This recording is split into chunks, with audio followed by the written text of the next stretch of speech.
Anong magagawa ng 5,000 pesos? Lumipat ang buong bubong. Sapat ba yun? Para kayong, kung kayo ang gumastos, bilyones.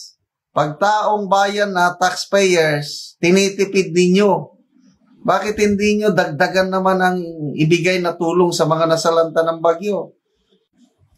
Bigyan natin ng reaction, opinion ngayon, itong post ng Impact Leadership. Pahayag ito ni veteran journalist Jessica Soho. Medyo nagalit na siya, napuno ang salot.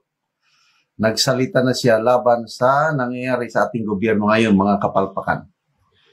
Katarungan, hindi resilience. Resilience, yung lalaban sa kahirapan. Resilience. Jessica Soho highlights need for accountability amid Bagyong Tino devastation.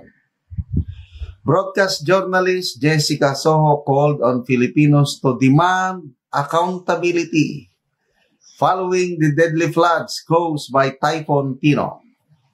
Ito yung kanyang pahayag. Hindi na sapat na tayo'y manood lang sa kanilang mga video at litrato. Yan ang ginagawa ng palasyo. Pasyal-pasyal ko no, inspect. May nakita akong litrato ng Pangulo, nakaganyan siya, nakapamaywang, nakatayo amid the pinsala. Yan, litrato, video, ganun lang. Pinakita na parang nagmamalasakit, kunuhay ang Pangulo.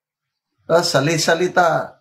5,000 pesos sa mga na-damage na bahay, 10,000 pesos sa mga completely destroyed para makapagsimula kayo.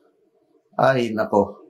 Wala talaga sa realidad tong Pangulo natin. Anong magagawa ng 10,000 pesos sa isang completely destroyed na bahay?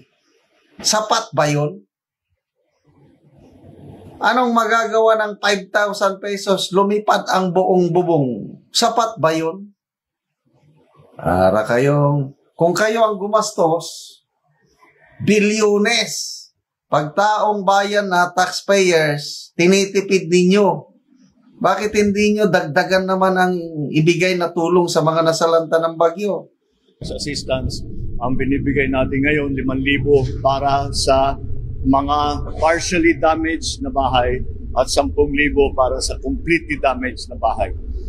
Para meron silang magamit para makapagtayo na naman sila ulit ng bahay.